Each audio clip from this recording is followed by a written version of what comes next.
In the heart of Lagos, beneath the scorching African sun, stood a tiny food stall built from worn-out wood and rusted iron sheets.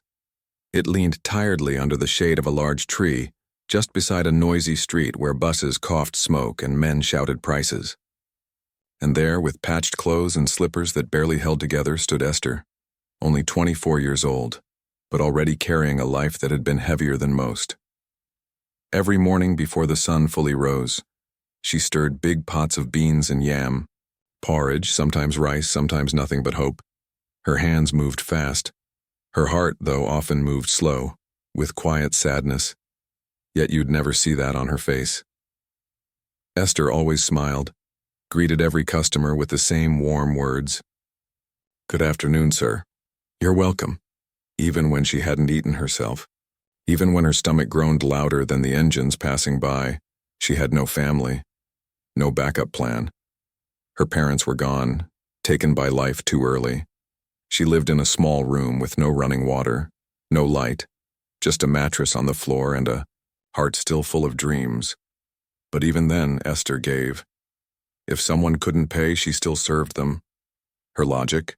"Crying won't bring food to my pot," she once told Mama Titi, the vegetable seller next door, who often asked why she smiled through such a storm. But one day, something unusual happened. Or rather, someone appeared. Rolling slowly out from the far end of the street came a wheelchair, old, loud, rusted at the edges. Its wheels squeaked and dragged on the gravel. Creak, creak. In it sat a man wrapped in mystery and dust. His shirt had holes. His knees were bare through his torn knickers. Bandages wrapped both legs. His skin was darkened by the city's dirt and heat, and his eyes carried 1,000 tired stories. People crossed the street to avoid him. Kids laughed behind his back. "That mad cripple again," one boy said, holding his nose. But Esther didn't flinch. She didn't look away. She called him Papa J. He said nothing, didn't beg, didn't stretch his hand. Just stopped quietly beside her stall and lowered his head. That day, Esther had only one plate left. It was supposed to be hers, her dinner.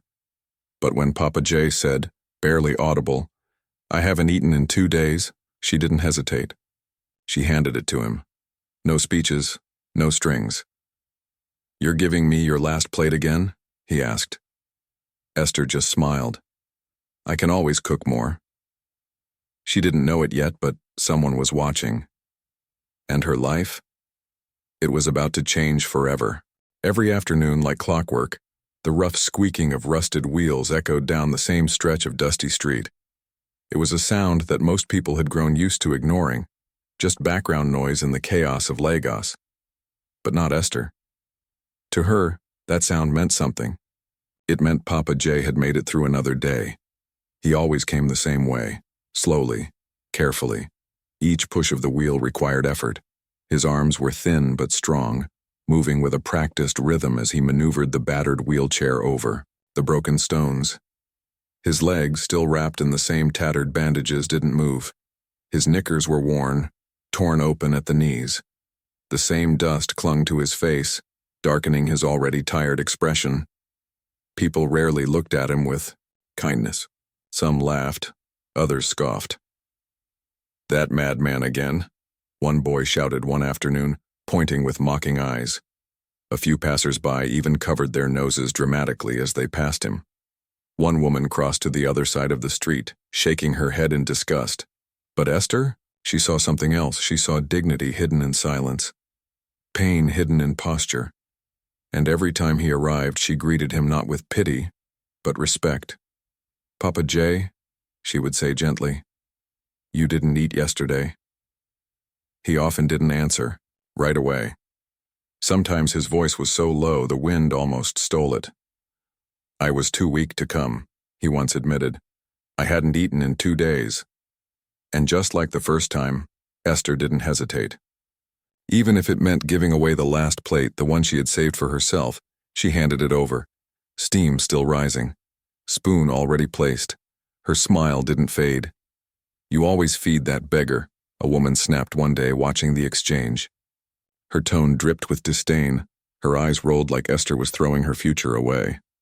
Esther turned to her calmly. If I were in that chair, wouldn't I want someone to notice me too? It wasn't a statement, it was a truth, a mirror. And the woman had no answer. Day after day, this routine continued. Sometimes rice, sometimes beans, sometimes yam. Esther never skipped a day. She didn't ask for thanks. Papa J didn't give speeches. He never begged, never stretched out his hand. He just came, sat, ate quietly, and left. The only sound that lingered afterward was the creak of his wheels and the warmth of Esther's smile hanging in the air. Then one afternoon, something changed. Esther had just finished serving jollof rice to two young boys when she looked up and saw Papa J again. Same spot, same silence, same bandages. His shirt now had more holes, but something about his posture looked heavier, as if the chair weighed more today. Still, Esther scooped hot jollof into a plate. She added 2 small pieces of meat, wrapped it neatly, and walked it over. Papa J, she whispered, your food is ready. He looked up, and for a moment his eyes, tired as always, seemed to soften. You always remember me. Esther bent slightly, placing the food beside him. Even if the world forgets you, I won't. That was when it happened. A black car, big, sleek, foreign, pulled up in front of her little shop. Its tires rolled slowly on the gravel. The door opened, like it was in no hurry, and from inside stepped a tall man in a white shirt and polished dark trousers. His shoes glinted in the sunlight. His eyes, sharp and focused, weren't looking at Esther. They were locked on Papa J. Esther stood straight, wiped her hands on her apron. Good afternoon, sir, she said. Good afternoon, the man replied, but barely glanced her way. His attention was fixed, frozen, staring. Papa J had not moved, not even a little. But Esther noticed something. The spoon in his hand had stopped midair. His chewing had stopped. His gaze was locked on the plate but unfocused, as if he felt the weight of being seen. The man in the white shirt took a single step closer, then another. He tilted his head slightly, like he was trying to match the face to a distant memory. Something tugged at him. Recognition, guilt, curiosity. Then suddenly he turned to Esther. Please give me 1 plate of jollof rice, he said. With meat. She blinked, slightly startled, but quickly nodded. She served the food, her fingers a little shaky now. As she handed it to him, the man looked at Papa J again. One last time. This time, his expression changed. His eyes weren't sharp anymore. They were confused, almost scared. Without another word, he turned, got back in the car, closed the door, and drove away. Esther watched the car disappear down the street, then looked back at Papa J. He had started eating again. Slowly, quietly. But something in the air felt different. The street was the same. The sun still burned. But Esther's hands suddenly felt cold, and just like that, everything felt off. The next morning, Esther woke up as always, before the sun, before the buses, before the world. She tied her scarf, stepped into her worn slippers, and opened her little shop with the usual rhythm of survival. But something was off. Her eyes kept darting to the road, the corner, the curve where the old wheelchair usually appeared. She muttered to herself, any moment now he'll come. He's never late. But the minutes passed, then the hours. Still no Papa J, no sound of rusted wheels, no silhouette, no nod from the chair. At first she brushed it off. Maybe he overslept. Maybe the rain the night before had kept him home. But by noon, her heartbeat had picked up pace. Her hands began to fumble with the spoons. Her smile started fading at the edges. She walked to the edge of her stall and scanned both ends of the road. Nothing. So she asked, Mama Titi, did you see Papa J today? The vegetable seller laughed, loud and dry. That old man? Maybe he crawled to another street. You know he has no legs. Esther didn't laugh. She asked the sachet water boys. Did you see him? They shook their heads. She asked the bike man. He spat and shrugged. Maybe he's tired of sitting there every day, or maybe he's gone. Her chest ached. By the second day, she barely ate. She served food like a machine. But her eyes, they stayed locked on that empty spot beside her stall, as if willing the old creaky wheels to roll back in. They never did. By day 3, she couldn't sleep. She sat alone in her little room, staring at the last plate she had served him with. She hadn't washed it, couldn't. It still felt like him, like memory. Even when it rains, she whispered. He never missed a day, even when he was sick. A cold breeze slipped through the cracked window. Her eyes stung. Not from the wind, but from something deeper. Something that felt like loss.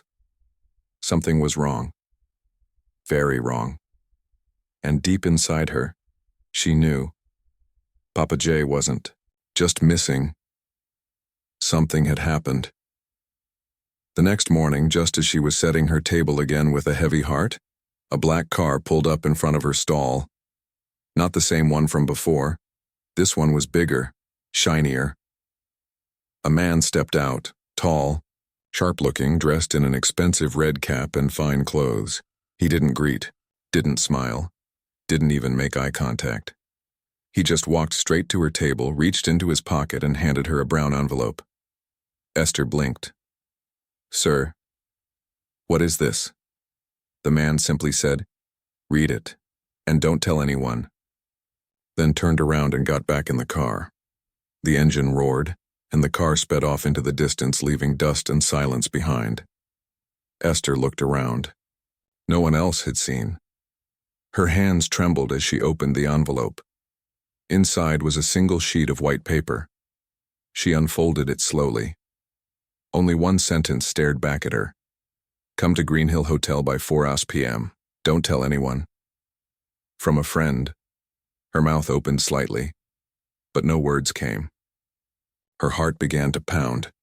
Green Hill Hotel, she whispered. But I've never even been to a hotel before. She looked down the road, hoping the car might still be in sight. It was gone, just like Papa J, just like the air from her lungs. She clutched the paper to her chest and looked up at the sky. Clouds were forming. Her throat was dry. But somehow she knew this wasn't an ordinary day. At 3:30 p.m., Esther stood in front of her little shop, lock in hand, heart in knots. She turned the key twice and whispered, God, please go with me. She stopped a tricycle and gave the driver one word. Green Hill. As they drove, the noise of Lagos faded behind her. All she could hear was her heartbeat and the rustling of that paper in her hand. She held it like a life jacket, like it might tell her what waited on the other side. The hotel appeared like something from another world. Tall, polished, elegant.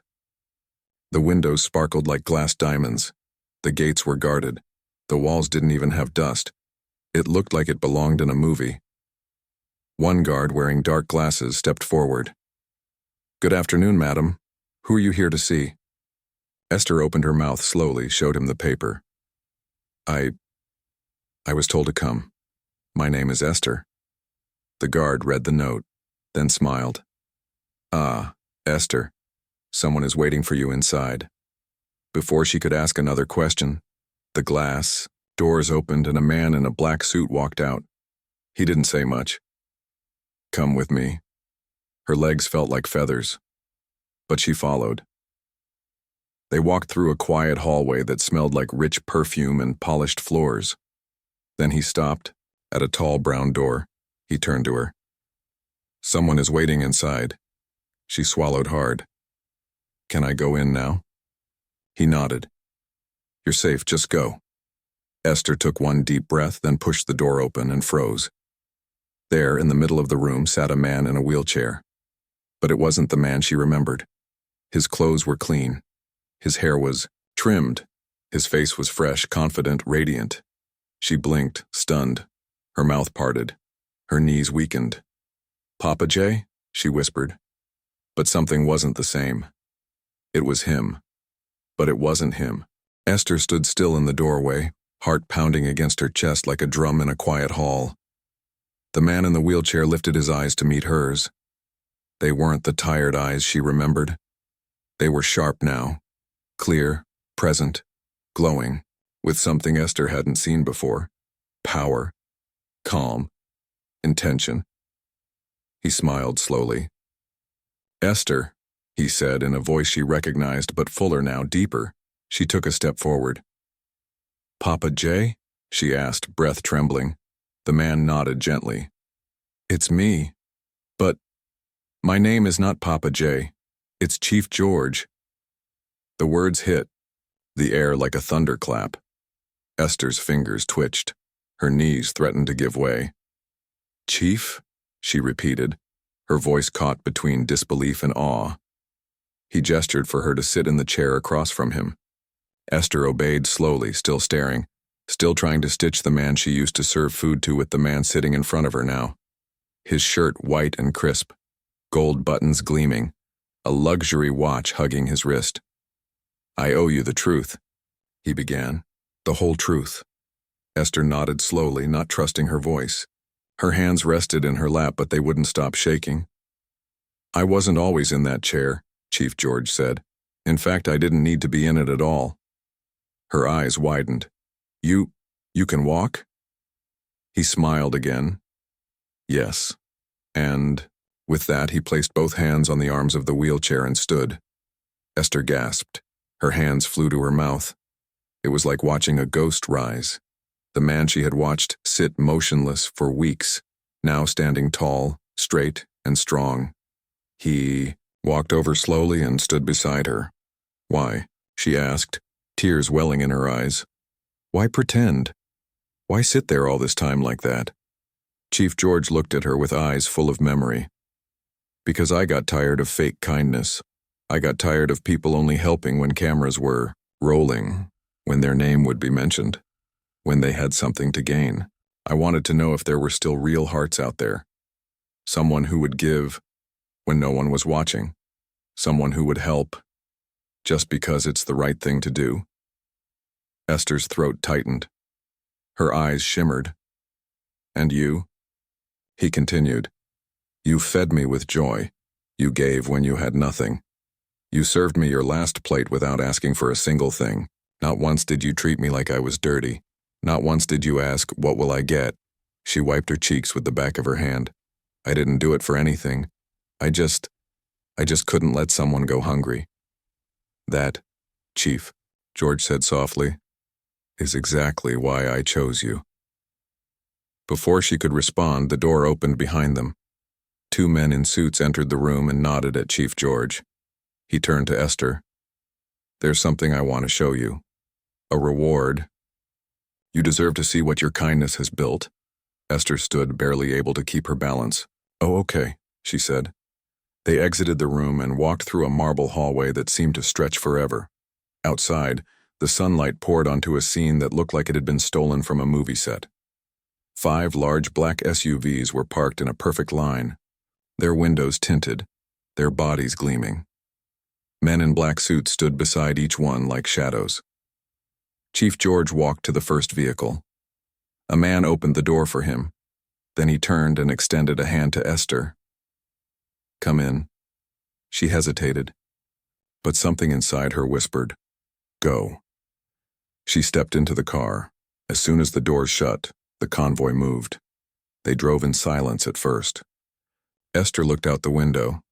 The world looked different from inside a luxury car.